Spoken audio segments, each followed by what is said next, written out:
Señor, gracias te damos en esta hora de martes que nos has dado, que nos has regalado, nos has prestado la vida y nos has dado muchas bendiciones en el transcurso de esa semana. Señor, gracias te damos también porque nos das el privilegio y el regocijo de poder tener un encuentro contigo a través de esta hora, que te pedimos también que el estudio que vamos a hacer esta noche sea de mucha bendición para nosotros, para nuestra vida espiritual. Cuídanos en todo momento, si alguno tiene alguna preocupación, tú sabes, Señor, ayúdanos a despejar esas dudas, ese desánimo para confiar en ti, Señor. Y ayúdanos a centrarnos en tu mensaje, en el mensaje que tú quieres que escuchemos en esta noche. Si alguno está por entrar, que pueda entrar pronto para que no se pierda nada del estudio. Y si alguno no puede, pues pueda escuchar el audio que va a quedar luego. Te pedimos que tú toques nuestros corazones y que lo que aprendamos en esta noche también lo podamos llevar a práctica, no solamente en conocimiento, sino que también pueda ser de utilidad para otros. Bendice al expositor de tu palabra en esta noche. Cuídanos y protégenos en todo momento en Jesús. Amén. Amén. Amén. Amén. Gracias, Zane. Amén. Buenas noches para Jover y José. Hola, Joa, hola a todos. Bueno, buenas noches a todos. Dios les bendiga. Qué rico encontrarnos nuevamente aquí en este maravilloso grupo de estudio. Así que vamos entonces a continuar con el capítulo 3. En el versículo que quedamos, así que voy a compartir aquí la presentación.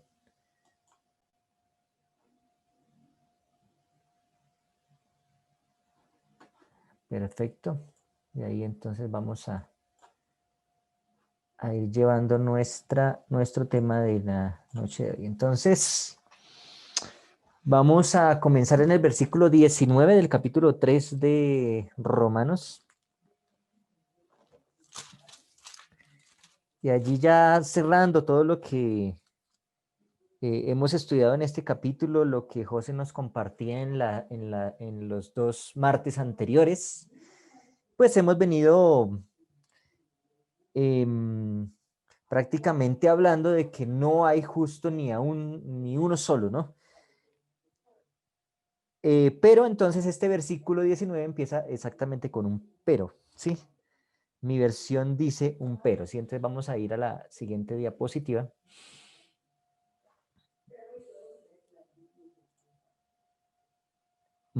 Listo, entonces versículo 19, leemos allí en Romanos 3:19. Entonces alguien que me lo lea en la versión que tengan y leemos entonces ahí el versículo 19. Bueno, yo tengo aquí 2 versiones. Listo, dale. La Reina Valera dice, pero sabemos que todo lo que la ley dice, lo dice a los que están bajo la ley, para que toda boca se cierre y todo el mundo quede bajo el juicio de Dios. Gracias, Y Joa. la nueva versión internacional es un poco, no sé, la sentí un poco más, es como más fuerte, ¿no? Un lenguaje muy moderno y dice, ahora bien, sabemos que todo lo que dice la ley lo dice a quienes están sujetos a ella, para que todo el mundo se calle la boca y quede convicto delante de Dios. Perfecto, entonces prácticamente yo por eso le puse allí callar, porque ese es una de los temas allí importantes. Dice tu versión que se calle la boca, ¿sí? Pero entonces vemos allí Sí, varias sí. cosas importantes y es, vamos a ver algo de la ley, ¿sí? De hecho, lo que analizábamos hace 8 días, que creo que Seguín preguntó, bueno, ¿cómo determinamos qué tipo de ley es? Y realmente en estos textos de Romanos y en todo el Nuevo Testamento, pues hay algo básico, ¿sí? Es que este término de ley viene del griego nomos y quiere decir como un principio, ¿sí? Una ley, un principio, pero para analizar en qué tema o de qué viene hablando, de qué ley nos está hablando, ¿sí? Si es la ley ceremonial o la ley moral, tenemos que entrar un poco en el contexto de lo que se está hablando. Y de hecho, en varias ocasiones la Biblia toma, ahí puse 2 ejemplos de estos versículos, la ley mencionada en diferentes aspectos, y los 2 relevantes que son esto. Generalmente pensamos la ley posiblemente sea el Pentateuco, que se llama la Torá, ¿sí? O la ley sea lo que llaman el Talmud, que es casi todo pues, lo que es el Antiguo Testamento en general, o este texto de Lucas 24:44, que nos divide la ley y lo que era el Antiguo Testamento en tres fases. Entonces vamos a buscar este texto de Lucas 24:44.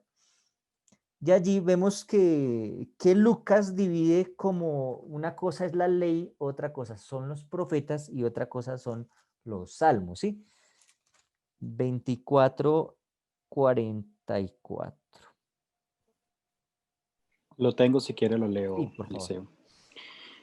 Lucas 24:44. Luego les dijo, estas son las palabras que os hablé estando aún con vosotros, que era necesario que se cumpliera todo lo que está escrito de mí en la ley de Moisés, en los profetas y en los salmos. Ok, gracias. Entonces allí la misma palabra nomos es la que traduce ley, pero también se nombra los salmos y la ley de Moisés, los profetas y los salmos. De hecho, está pues allí abarcando todo lo que son, pues todo el Antiguo Testamento allí, pero la ley específicamente aquí está, pues se está llevando solamente a la ley, que es lo que llamamos la Torá, ¿sí? Pero en Juan 10:34 nosotros podemos ver algo interesante. Vamos entonces allí a Juan 10:34.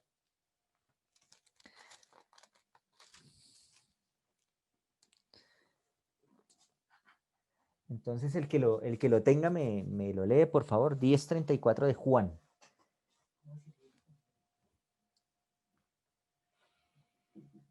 Dice así, el 10:34, Jesús le respondió, no está escrito en vuestra ley. Yo dije, dioses sois.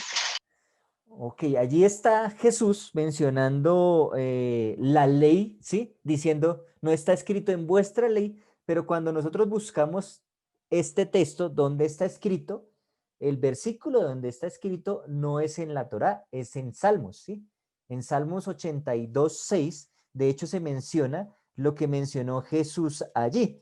Y si quiere, pues vayamos y busquémoslo ahí, Salmo 82:6. Y allí se menciona eso que estaba mencionando Jesús allí en el libro de Juan. Salmos 82:6. Si alguien lo tiene, Yo, yo sí. dije, se dice 82:6. Yo dije, vosotros sois dioses y todos vosotros hijos del Altísimo. Gracias, Joel. Ya. Entonces vemos allí que seréis dioses, dice el versículo de Juan, y allí se estaba haciendo referencia a este Salmos 82:6, ¿sí? Entonces, con todo lo que se ha hablado y en muchos contextos se habla de la ley y de hecho, pues, Romanos dice la palabra ley muchísimas veces, más de 50, yo estuve más o menos mirando y más de 50 veces menciona la ley. Pero la manera de saber exactamente, pues, es mirar el contexto y de lo que nos está hablando aquí Romanos acerca de la ley. Y nosotros vimos que él menciona ciertas cosas que posiblemente están en la Torá, ¿sí?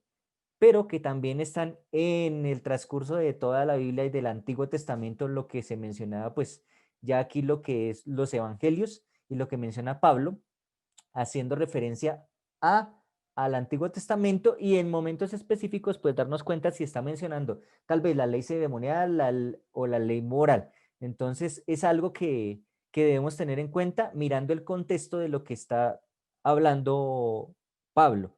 Ahora, en este contexto que nos toma Romanos 3:19, ¿de qué ley estará hablando? Cuando dice Romanos 3:19, esa ley. ¿De qué ley nos estará hablando? Dice, todo lo que dice la ley, lo dice a los que están bajo la ley. ¿Cuál ley? ¿Ustedes qué opinan según lo que venimos leyendo, en el contexto que se ha venido leyendo? Sería la Torah, ¿no? La ley ceremonial. No sé si estoy entendiendo bien. Ok, bueno, ¿quién da más? Pues a ver, yo cuando estaba estudiando para la semana pasada, Sí. pues por un lado, porque el versículo 29 viene de todo lo que pues estudiamos las últimas semanas, los textos que cita Pablo para justificar que no hay ninguno justo, él cita textos de los profetas y cita textos de los salmos. Así que Ujú. mi primera impresión es que la ley a la que se está refiriendo aquí en el versículo 19 podría ser en general todo el Antiguo Testamento, pero si sigo el contexto que él va adelante, y pues no me voy a adelantar al versículo, pero en el 21 él habla de la ley y los profetas. Entonces ahí ya me entró la duda, ¿sí? Porque en el Sí, versículo 21, si uno lee el versículo 21, que viene hablando de lo mismo, el mismo tema que trae del 19, a él dice testificada en la ley y los profetas. Ahí claramente se está refiriendo a la Torá. Porque pues menciona a los profetas como el resto de la Biblia, el resto del Antiguo Testamento, perdón. Entonces, no sé, yo pensaría que porque, o sea, si me tengo que escoger por una, yo creería que se está refiriendo a toda la escritura por el contexto previo, que él cita Salmos, cita Isaías, bueno, y otros, pero pues también puede ser la Torá. sí, de Eso igual es lo que me da manera, impresión. también si vemos cuando yo hice un contexto, recuerdo y decía yo, uy, me tocó otra vez la ley porque la vez pasada que también en el versículo, en el capítulo 1, tomé y hice como un recuento de los 10 mandamientos que prácticamente Pablo estaba mencionando allí los 10 mandamientos. Y nos damos cuenta, bueno, sí, tal vez estará siguiendo los 10 mandamientos, pero como dice José, muchos de los textos que está mencionando Pablo en este capítulo 3 hacen referencia a los profetas y de hecho hay libros estamos también con referencias a los salmos.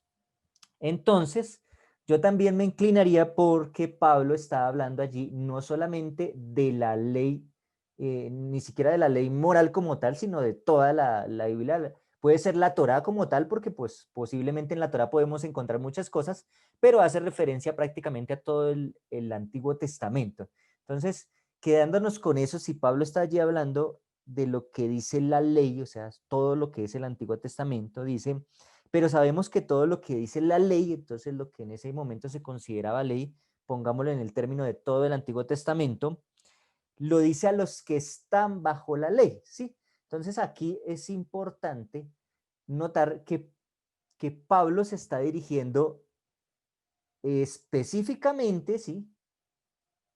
En este caso, aunque dice todos, adelante cuando revisamos el versículo 11, no hay quien busque a Dios, todos se desviaron, se echaron a perder, bueno, no hay justo ni un uno. El versículo 10 está hablando pues a todos, pero aquí Pablo hace la aclaración de algo muy importante. ¿Por qué? Porque se creía, tal vez, y a veces de pronto nos puede pasar a nosotros que nosotros hablamos como despectivamente de las personas que no son en nuestro caso adventistas, Ujú. o en el caso de que no somos cristianos, ¿no?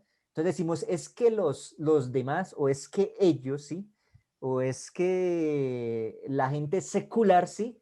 Y a veces no involucramos que nosotros podemos estar cometiendo cosas que tal vez estamos creyendo que nosotros no las cometemos y estamos juzgando a los demás cuando nosotros mismos cometemos cosas y por eso Pablo viene hablando de estas cosas bien interesantes, ¿sí? Como Entonces, dice el pues, pueblo de Israel, ¿verdad? ¿cómo? Como dice el pueblo de Israel, ¿verdad? Porque Sí, ellos, según decían ser descendientes de Abraham, pero nada que ver, como Jesús decía. Bueno, así parafraseando, casi casi. claro, entonces tal vez, Eli, sí, dime. ¿tú vas a hacer mención de lo que dice el comentario bíblico? Pues O, voy a, no, pues si quieres mencionarlo, no. mira, es que me llama la atención acá de lo que se está refiriendo de la ley, que dice Sí, eh, que porque Pablo lo menciona, ¿no? Entonces dice aquí, para que los judíos vieran más clara y directamente la evidencia de las escrituras y para impedir cualquier intento de ellos para eludir la referencia y aplicarla a los gentiles, lo que hacías referencia un momentito. Pablo llama la atención al hecho de que el Antiguo Testamento, el cual ha estado citando, habla especialmente a aquellos a quienes fue dado. Los judíos reconocían la inspiración divina del Antiguo Testamento, que denunciaba tan específicamente los pecados de la nación judía. Por lo tanto, era muy difícil que eludieran la conclusión de Pablo de que con justicia fueran considerados participantes junto con los gentiles en la culpabilidad universal de todos los hombres. Ok, gracias. Sí, y eso era lo que de pronto se creía, como dijo también Sein, se creía de pronto que por ser judío, por ser del pueblo de Israel, del pueblo, entonces tenía ventajas y tener la ley me hacía más que los demás y de esa manera yo podía tal vez juzgar a otros y yo estaba bien porque a mí no me cae eso, ¿sí? Le caes a los demás, a mí eso no me cae. Pero aquí Pablo está diciendo, no señor, aquí dice, pero sabemos que todo lo que dice la ley lo dice a los que están bajo la ley, porque por eso es la responsabilidad que habla el capítulo 3, porque dice, bueno, ¿cuál es la ventaja entonces de ser judío o cuál es la ventaja de ser, en este caso, cristianos?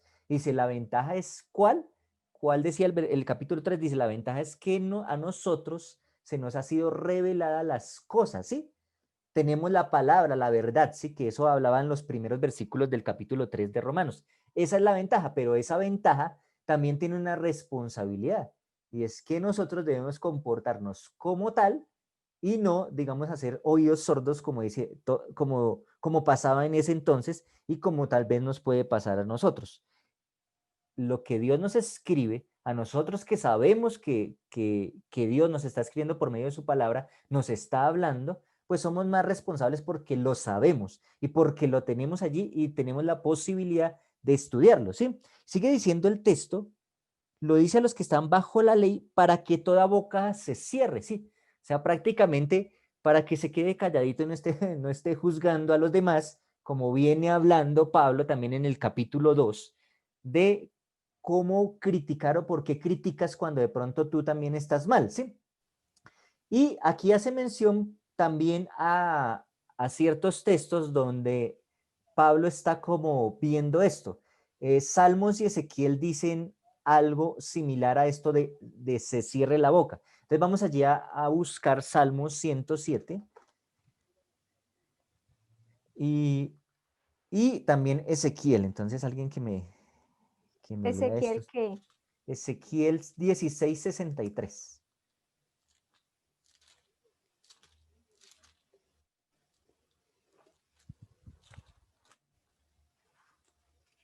Ah, Ezequiel. ¿Leo Ezequiel? Bueno, dale.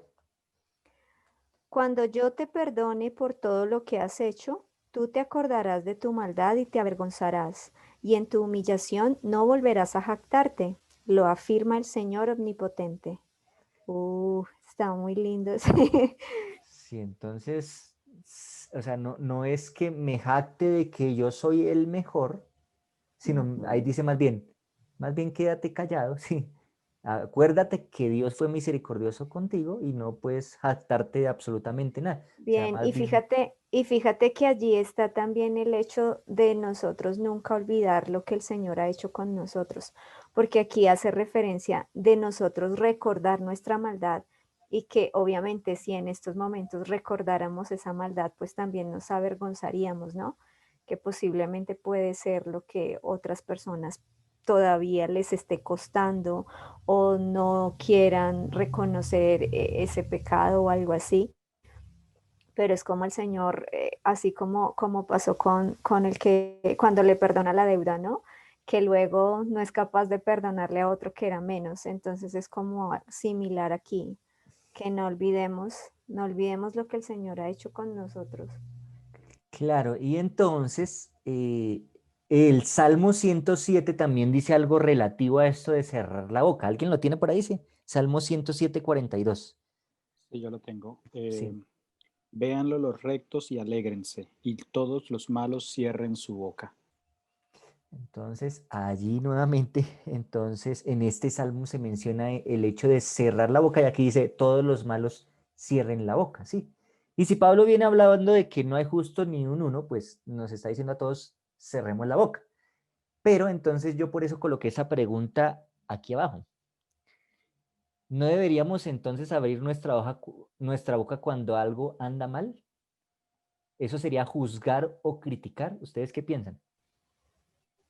No, o sea, yo considero que no es el hecho tampoco, pues como de que, pues no decir nada, no, sino allí es como la prudencia, como lo que el Señor nos dice, seamos prudentes como serpientes, porque tampoco nosotros podemos tolerar el pecado, pero tampoco entrar a participar. Y quizá de una u otra forma es buscar, si de repente necesitamos hacer alguna, decirle a alguien algo, como lo que precisamente acabamos de leer de Ezequiel, y no como lo que nos menciona allí Pablo, no en un espacio como de soberbia quizá o de orgullo y de, ay, aquí yo soy el perfecto y te estoy diciendo, no, sino es más como, es la forma, Jesús decía las cosas, pero aunque él las decía, nadie se sentía agredido por ello, ¿no? O sea, no podemos pasar porque los extremos no son buenos para nada. Entonces, no significa tampoco en que no tengamos que decir, sino que dentro de la prudencia y en lo que nos compete, yo pienso que sí hay que hacerlo cuando tengamos como la mejor disposición y obviamente siempre previo de orar y pedirle al Señor para que Él nos ayude a poder ser ese instrumento, porque Él nos llama también ¿cómo se dice esa palabra? Con nuestros hermanos, a exhortar a nuestros hermanos, ¿no? Y igualmente nosotros, cuando alguien nos exhorte, debemos pues como decir, ok, si algo me están diciendo, pues orar y pedirle al Señor. Es mi opinión. Sí, Yo, perdón, igual quería comentar que hay que recordar que en Mateo 7 dice, no juzguéis para que no seáis juzgados.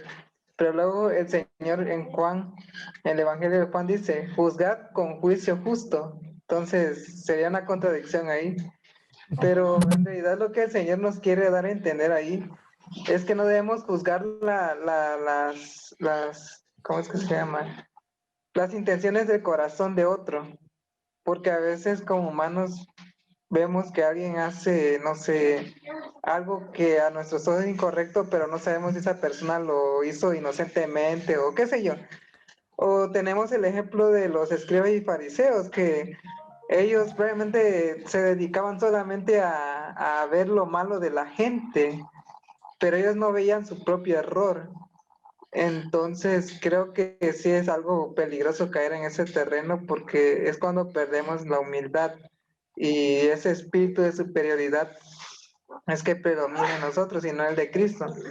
Entonces siento yo que hay ejemplos, por ejemplo el ciego que, que, que en donde Jesús le dijo que se limpiara en el estanque, ¿no?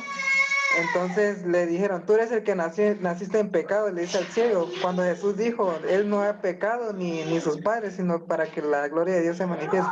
Sabemos la diferencia de actitud entre Jesús y el de los líderes religiosos. Entonces vemos aquí que tiene sus momentos de juzgar, porque yo no puedo decirle, oye, tú eres un pecador porque robaste, cuando yo estoy robando en otra manera, tal vez no de la misma manera a quien yo juzgo, pero tal vez en otra, por ahí puede ser las ofrendas, los diezmos.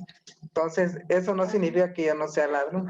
Sería ladrón, pero en diferente perspectiva, en otro ámbito. Bueno, porque igual, como decía Pablo, el que que piense estar firme, mire que no caiga. Entonces, creo que hay muchos aspectos que hablar acerca de juzgar, pero así a grandes rasgos, ese es mi comentario. gracias. Yo quiero comentar también sobre callar. Creo que el contexto en el que se está hablando en este texto es en un contexto de juicio.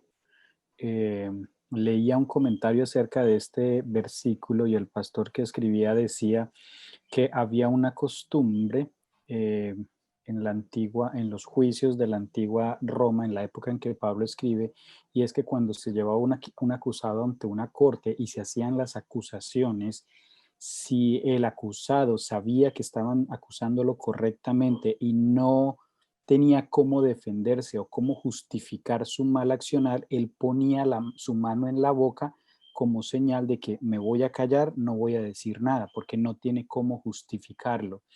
Y si vemos el texto, está hablando en ese sentido, en el hecho de que Pablo acaba de hacer de alguna manera un juicio, por decirlo de alguna manera, a todos, porque de hecho así comienza esta sección, y lo hace con la legitimidad de la palabra. Por eso comienza el texto o comienza esta parte en el versículo 9 diciendo, escrito está, y termina aquí en el 19 diciendo, los que están en la ley, los que están en la palabra. Entonces le está haciendo ver a aquellos que están leyendo la carta que no hay manera de justificarse uno justo ante Dios, que lo mejor es tapar la boca, quedarse en silencio. Sería algo similar a bueno, yo nunca lo he visto en la vida real, siempre lo veo en películas que dicen que cuando lo toman preso, bueno, tiene derecho a permanecer en silencio.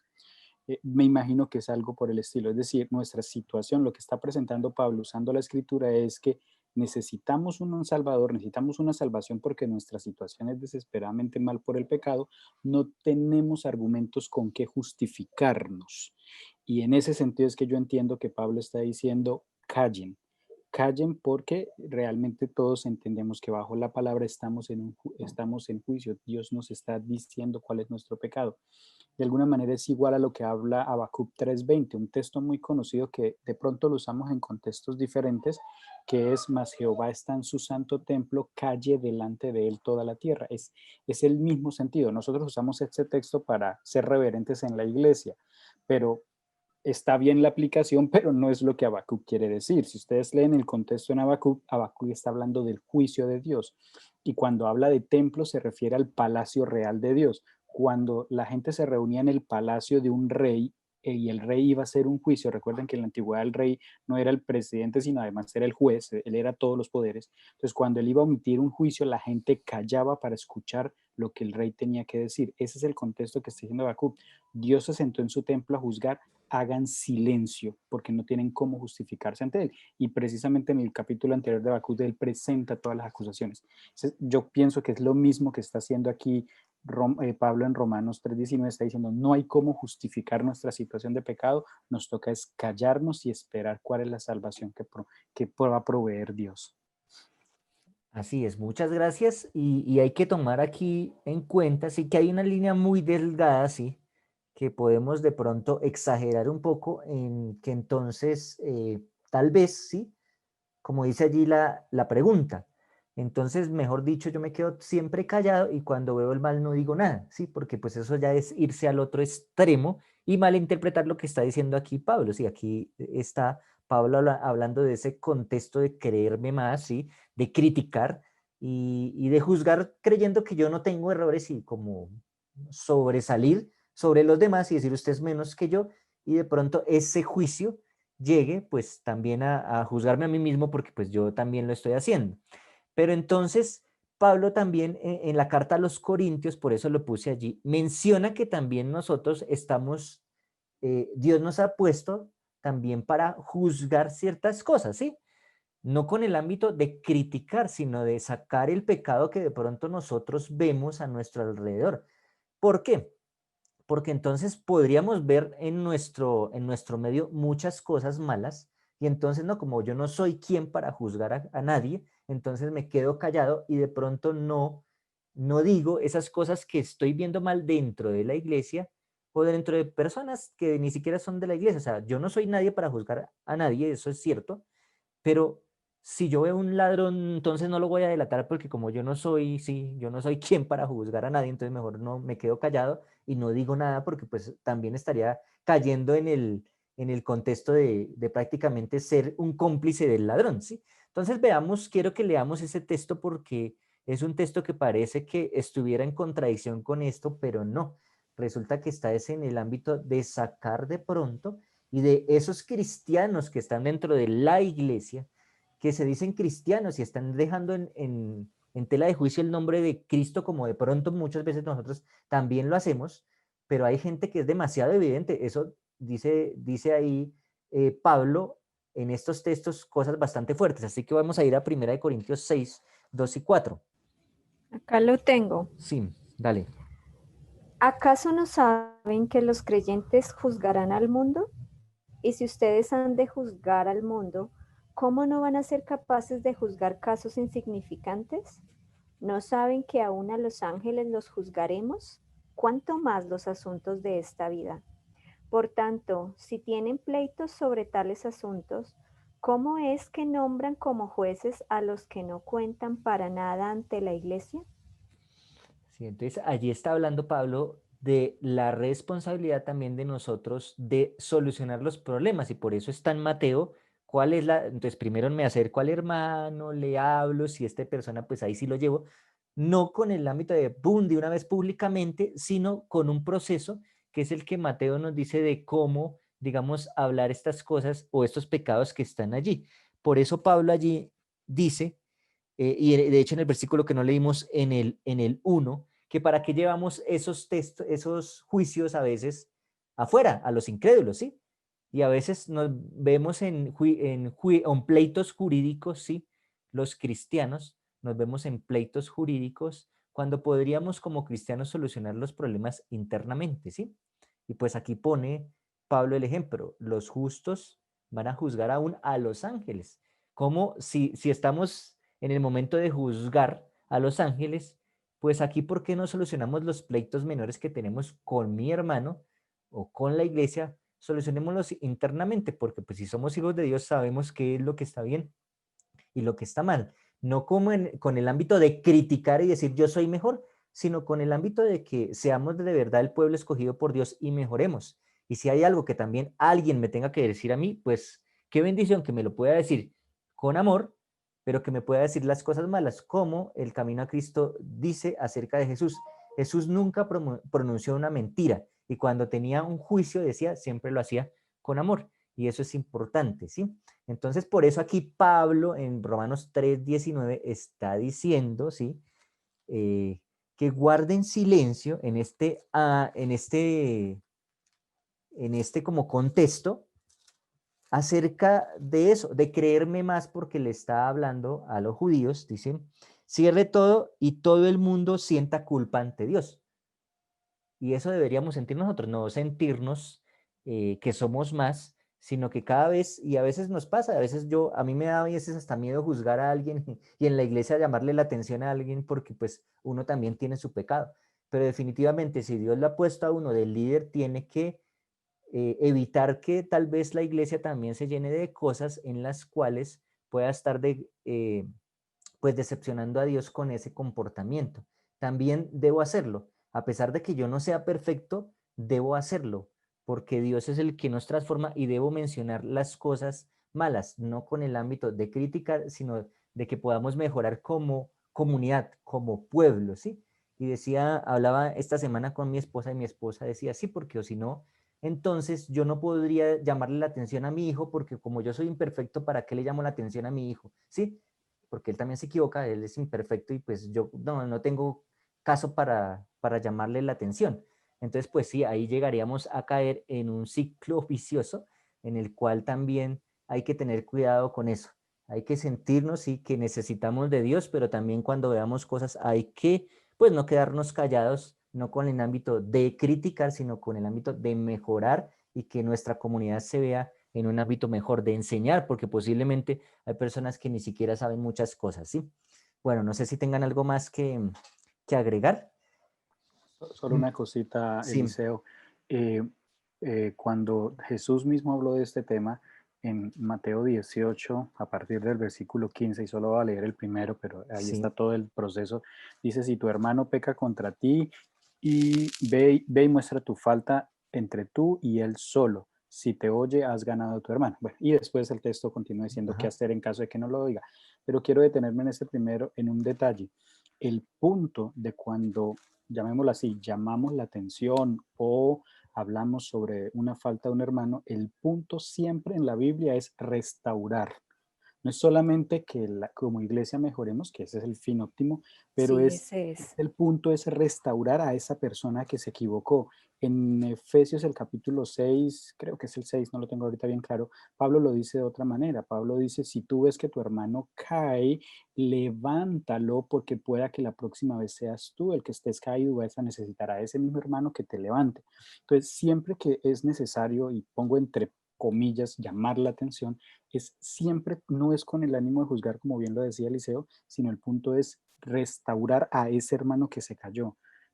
Porque de alguna manera, Pablo mismo lo ha dicho, todos nos vamos a caer o nos hemos caído en algún momento. Así que el objetivo siempre es restaurar. Cuando mi objetivo de llamar la atención o de hacer juicio, bueno, la palabra tal vez no es juicio, como reprensión en la iglesia, es mantener el buen nombre de la iglesia, nos estamos equivocando como iglesia.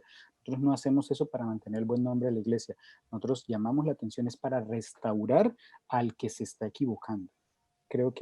Y creo que Jesús Sí. lo deja ahí claro en ese texto. Y un paso, Igual, pues, que es bien importante allí en esto que menciona José de la restauración, es naturalmente a veces nosotros nos apresuramos, quizá no, o sea, no estoy diciendo que siempre, pero a veces nos ocurre que nos apresuramos a ir al hermano a decir, y a veces ni siquiera hemos orado por él porque quizá nuestras oraciones o muchas veces no el quizá, pero sí funciona la oración intercesora y el Espíritu Santo hace que quizá antes de que nosotros vayamos a ir a ese proceso de restauración, ya el Espíritu Santo ha tocado a este hermano y lo ha ayudado a tener un cambio que lo dispone, quizás si es la necesidad de ir a hablar con él, a que él reconozca y quiera hacer ese cambio o quiera aceptar lo que se está diciendo, ¿no?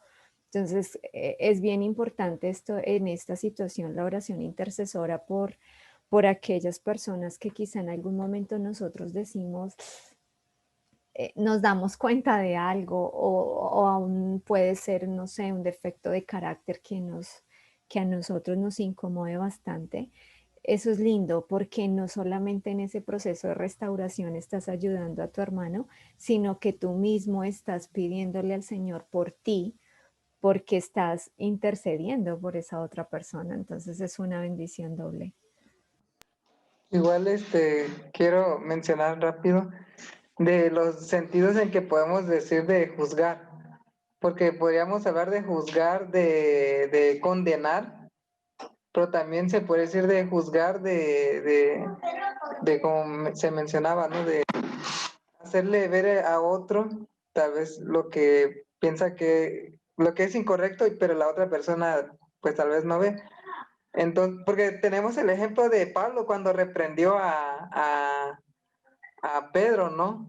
Porque Pedro convivía hipócritamente no convivía con los gentiles cuando se supone que ya esa división ya había sido eliminado. Pero entonces, podríamos decir que Pablo reprendió o en cierto sentido juzgó, pero no tanto en el ámbito de condenar, sino que le hizo ver el error que estaba cometiendo Pedro la imagen, la falsa imagen que les ha, o el, cómo el evangelio que él estaba predicando, pues no lo estaba poniendo en práctica. Ese sería un ejemplo, porque hay varios ejemplos donde Jesús reprendió o juzgó, pero con amor, no con el fin de condenar a alguien así deliberadamente. Porque cuando uno, incluso hasta en los cristianos o adventistas puede pasar, decimos, es que ellos no conocen la palabra, o es que aquello, o es que no conocen la verdad. Pero a veces tendemos incluso a condenar a nuestro hermano que tal vez tiene mejor espiritualidad que nosotros, siendo católico, presbiteriano o quien sea, ¿no? Entonces, creo que en ese sentido también tendríamos que aprender, o mejor dicho, con el contexto como mencionábamos, aprender a saber en qué sentido estamos hablando de la ley o en este caso de juzgar igual. Así es. Muchas gracias por las opiniones porque esto nos ayuda pues a ir al siguiente paso y ver que efectivamente el hecho de que Jesús a la mujer adúltera le dijo, ni yo te condeno, vete y no peques más, ¿sí? Le dijo de esta manera. O podría haberle dicho, ni yo te condeno, váyase, ¿sí? Pero le dijo, vete y no peques más, porque de todas maneras Dios lo que hizo y Jesús en este momento lo que hizo fue restaurar a aquella mujer. No decirle, no, lo que tú estás haciendo está bien, o no decirle nada de quedarse callada, sino que de una u otra manera él le dijo que estaba en pecado, pero que él no la condenaba a que se fuera y no pecara más, ¿sí? Y de hecho por eso el versículo, al final del versículo 19 dice, y todo el mundo sienta su culpa ante Dios, ¿sí? Entonces, no por el hecho, y aquí Pablo venía hablando, no por el hecho de que yo tenga la ley o que sea judío, significa que entonces no me voy a sentir culpable, porque el hecho de que yo tenga la ley o sepa más, no me hace sin culpa. Y por eso ahí coloqué yo, la ley no es la que me salva, ¿sí? Y de hecho, Gálatas 2:16 lo coloqué allí, porque es un texto que nos habla mucho de eso, de que la ley no es la que nos salva y el hecho de tener la ley es una bendición, pero esa no es lo que nos salva. Entonces, alguien que me lea ahí Gálatas 2:16.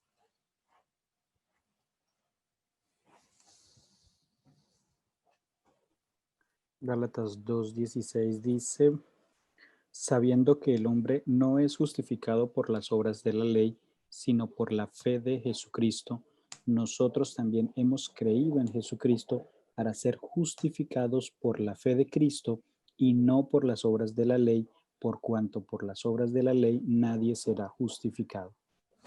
Ok, muchas gracias. Entonces, vemos allí que es claro que ninguno se hace justo por la ley, porque por la ley es que somos, dice ahí, ninguno es justificado por la ley. Y por eso vamos al versículo 20, porque el versículo 20 llega a ese contexto de hablar de la justificación de la ley, ¿sí? Por eso yo le coloqué a este texto la ley que justifica.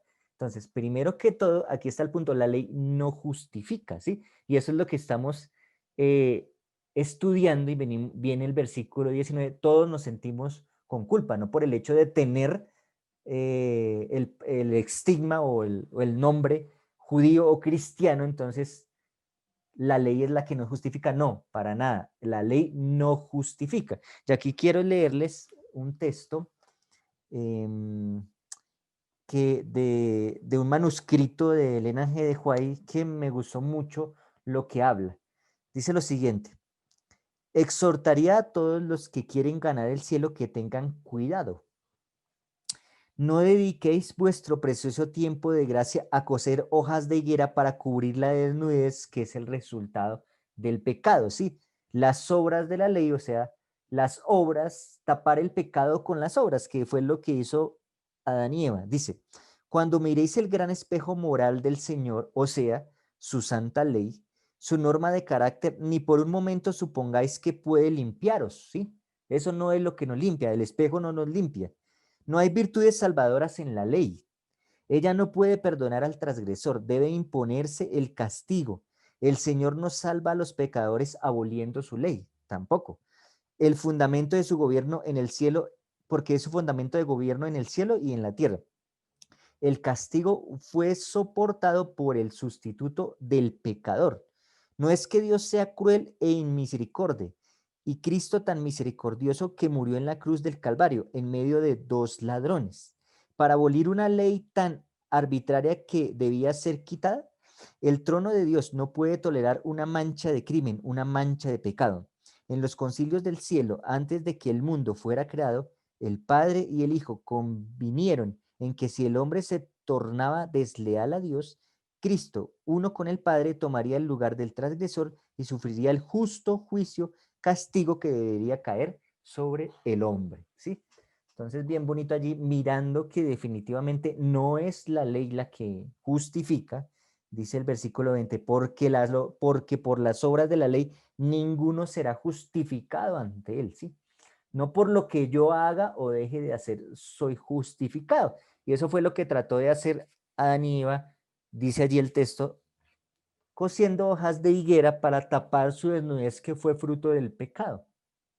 Ya no, las hojas de higuera no eran la solución, no eran las obras del hombre, sino ahora el único que podía remediar esto era Cristo y era el único que podía remediar las obras de pronto de castigo que venía por transgredir la ley, ¿sí? Entonces, de esa manera entramos a un tema bastante interesante y es la justicia por medio de la ley y la ley que justifica, la ley, esta ley que nosotros vemos como ley no justifica en ningún momento lo que nosotros podamos hacer. Y en este caso, yo alguna vez les conté una anécdota que me pasó y em, yo viajé a los Estados Unidos y me gané un montón de multas porque desconocía muchas cosas de la ley de los estados allá. En muchos estados las leyes cambian y la conducción se hace bastante compleja a veces porque hay demasiadas reglas y restricciones que a veces uno no tiene en cuenta, ¿sí? A mí me sacaron una multa por algo que aquí en Colombia no siempre hace, ¿sí? Entonces, que por pasarse, no dejar un carril cuando un policía está estacionado y me sacaron una multa por eso. Y yo, bueno, desconocía la ley en ese caso, pero eso no me hacía, me eximía de pagar la multa, me tocó y tengo la multa que no la he pagado todavía, pero la tengo ahí puesta, ¿sí? Tengo la multa puesta por eso. Pero me pasó algo interesante aquí en Colombia también. Una vez también viajando por carretera, excedí el límite de velocidad. Y en cierto momento, entonces, el policía me paró y me dijo, mire que el velocímetro que estamos tomando acá, ¿usted a qué velocidad debía ir? Y yo le dije a 80, que era la velocidad máxima por esa carretera.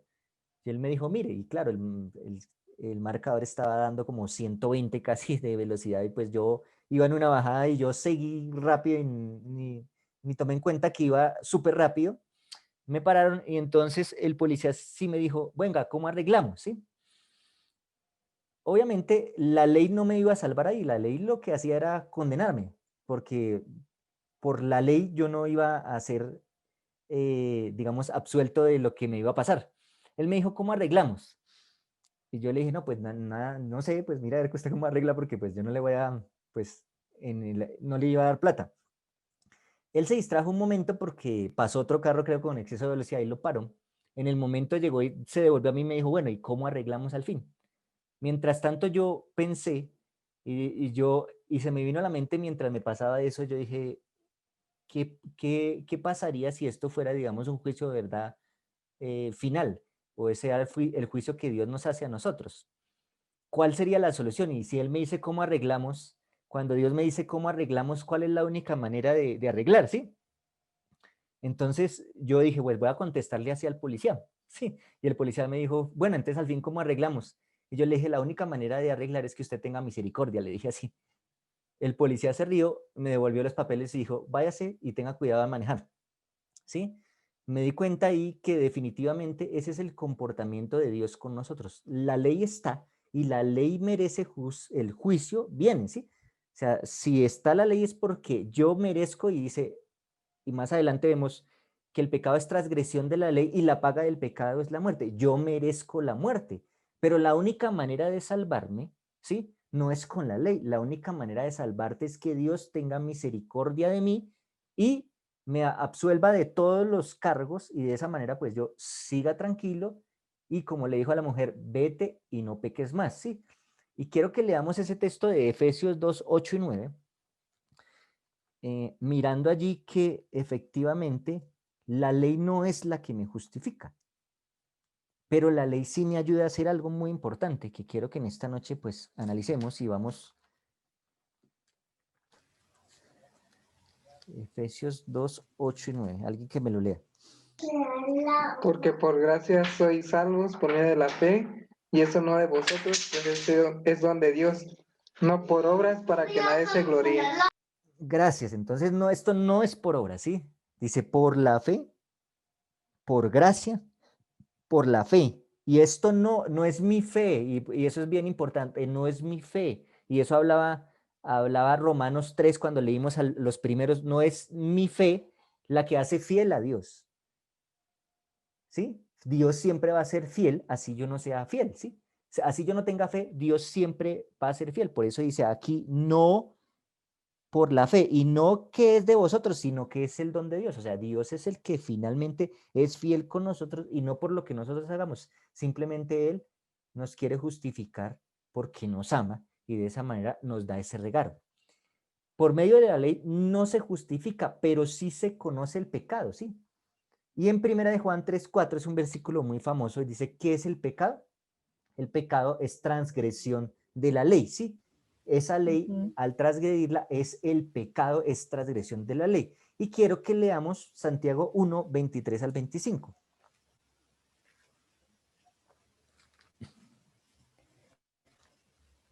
Dice, el que escucha la palabra pero no la pone en práctica es como el que se mira el rostro en un espejo y después de mirarse se va y se olvida enseguida de cómo es. Pero quien se fija atentamente en la ley perfecta que da libertad y persevera en ella, no olvidando lo que ha oído, sino haciéndolo, recibirá bendición al practicarla.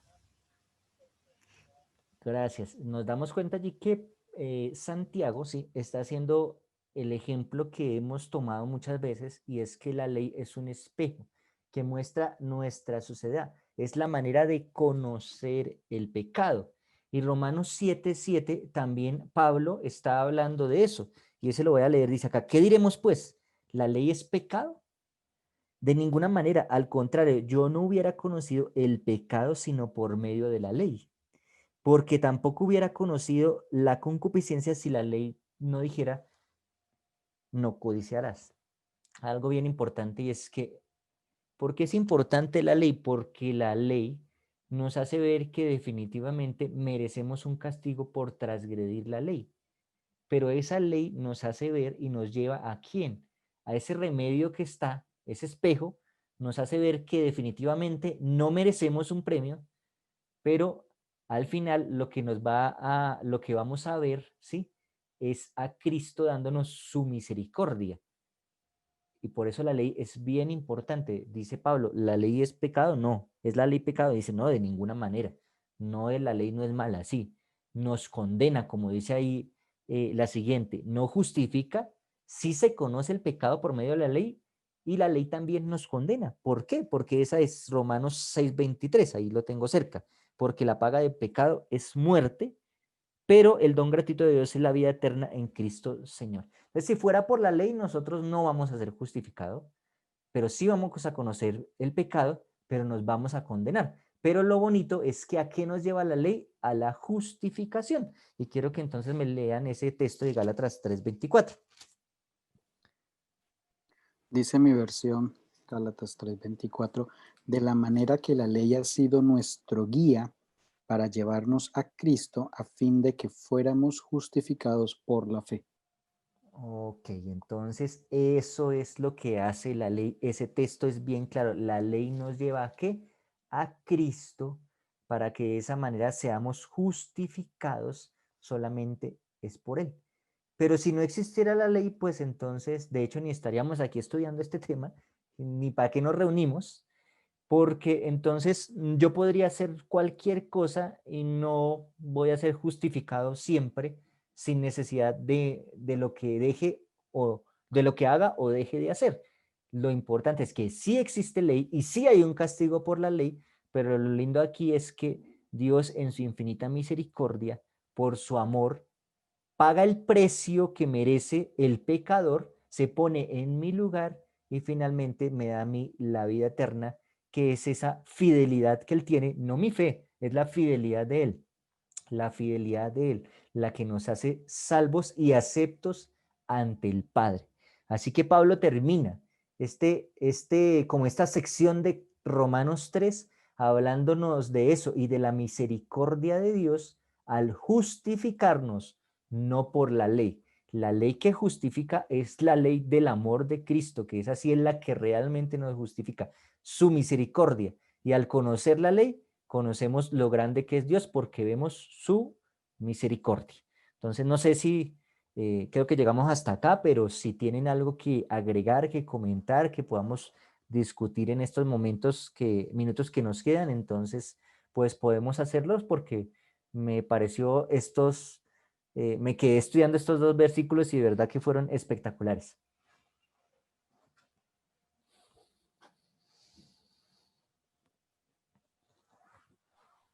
Quiero comentar algo rápido. Sí, El versículo 20 cuando dice que porque por las obras de la ley ningún ser humano, dice mi versión, será sí, justificado.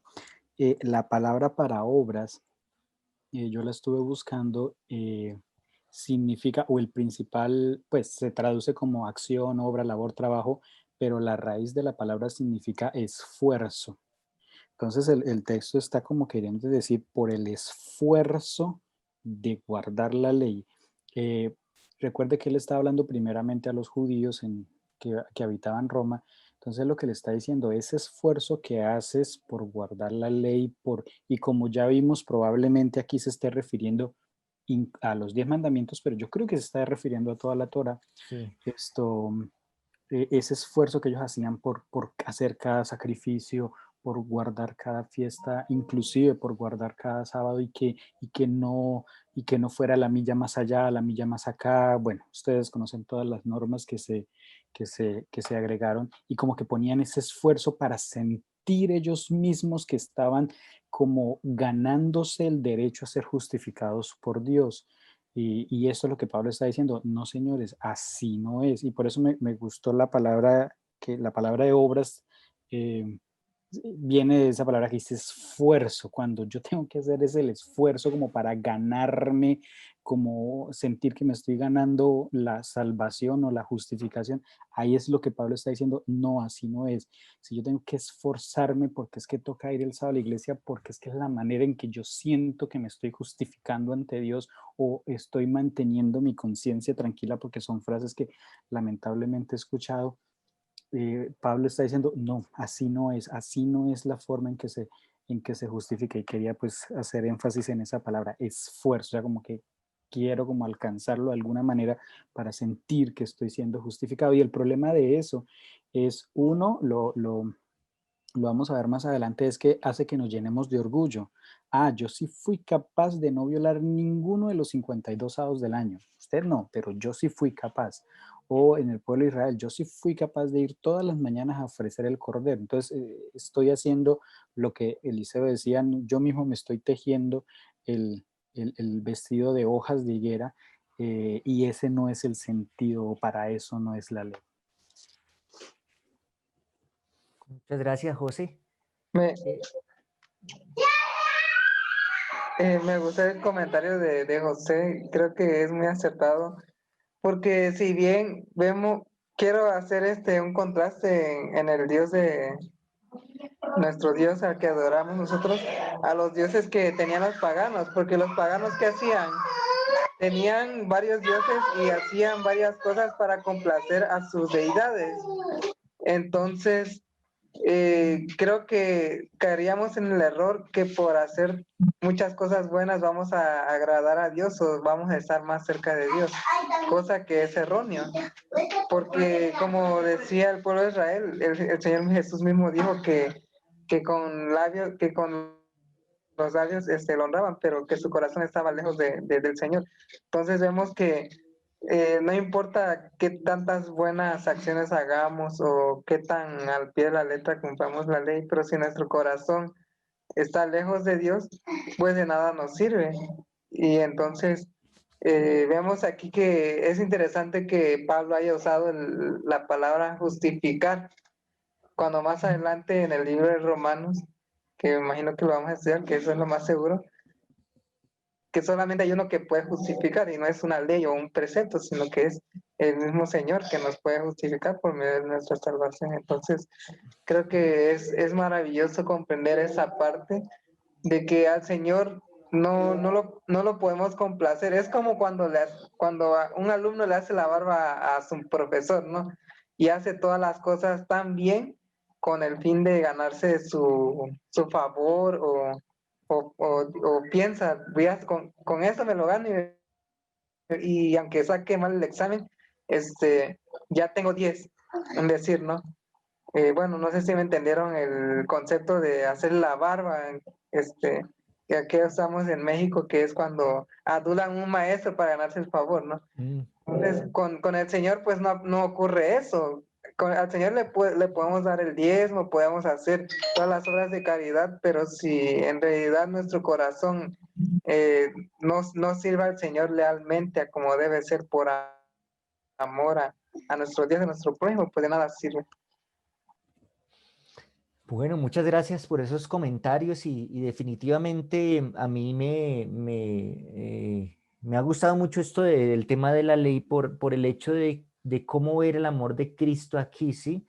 Y lo analizaba yo con lo que les dije de la multa que casi me gano aquí en Colombia, pero también viéndolo del ámbito de que, listo, el policía me perdonó, tuvo misericordia de mí, pero no es que como tuvo misericordia y como leía el texto que les decía, como tuvo misericordia, entonces la ley ya no se aplica para mí, o sea, se abolió la ley y ahora sí puedo andar por la carretera a lo que a mí me venga en gana, ¿sí?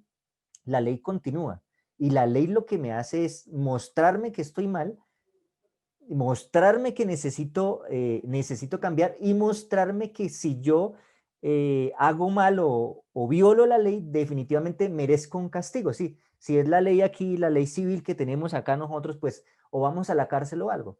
Lo bonito es que toda esa condenación que se ve y toda la paga de ese pecado, aparece alguien diciendo, hey, ven, yo voy a dar todo por ti, no te voy a sacar multa, yo la voy a pagar por ti, no vas a morir, yo voy a morir por ti. Y al ver la ley de esa manera, vemos que definitivamente lo que nos lleva a la ley es saber lo que siempre, casi siempre hemos concluido aquí, nos hace ver el amor de Cristo, no para juzgarnos, sino para, como decía ahorita José y en lo que analizamos, para restaurarnos, ¿sí? Exactamente, no por nosotros, sino por el amor y la misericordia que Él tiene con nosotros. Así que qué lindo poder estudiar y seguir comprendiendo estas grandes lecciones de Romanos, y que a medida que vamos estudiando vamos encontrando cosas muy lindas que Dios quiere dejar para nosotros cada día. Así que Dios nos bendiga en esta noche. Amén. Gracias, Amén, Eli, gracias. Amén, gracias a todos. por esta noche. Para ya terminar, bueno, pues Rose nos acompañó unos minutitos. No sé, hermosa, si quieras despedirnos en oración o Jover. Claro que sí, yo puedo. Gracias, hermosa. Ofrezco Gracias. excusas por llegar tarde, pero está en una te cita preocupes. médica y bueno, les voy a pedir que por favor me compartan el video para poder. Igual ya mi cita terminó el próximo martes, entonces ya más juiciosa voy a estar en las siguientes reuniones. Oremos. Querido Padre que estás en las alturas de los cielos, cuán agradecidos estamos, Señor, porque tú nos das la oportunidad de conocer tu palabra, de estudiar este libro tan hermoso que es Romanos, Señor, donde cada día conocemos más de ti, entendemos lo que tú has querido enseñarle a tus hijos, Señor. Gracias por darnos la oportunidad de compartir con los diferentes hermanos aquí que a bien nos comparten lo que estudian, lo que han aprendido y que nos motivan, Señora, que también nosotros estemos en esa necesidad de estudiar, de conocer, para poderles enseñar a otros. Señor, bendice a todos los que estamos en esta reunión, Señor, a sus familias, Señor, por favor, provéele los recursos necesarios, dale salud, bienestar, Señor, salud física y espiritual a cada uno de ellos, Señor. En tus manos de amor colocamos nuestras necesidades y peticiones, Señor. Tú conoces a cada uno de nosotros y sabes nuestras necesidades y qué es lo que a veces te rogamos. Acompáñanos ahora, que cada uno de nosotros continuará con algunas actividades. También otros irán a descansar para mañana retomar sus actividades. Permite que tu Santo Espíritu more con nosotros. Ayúdanos a recordar tu palabra, tu ley, Señor, y permite que podamos reflejar la luz de tu Hijo amado. Agradecemos todo en el nombre de tu Hijo amado Cristo Jesús. Amén.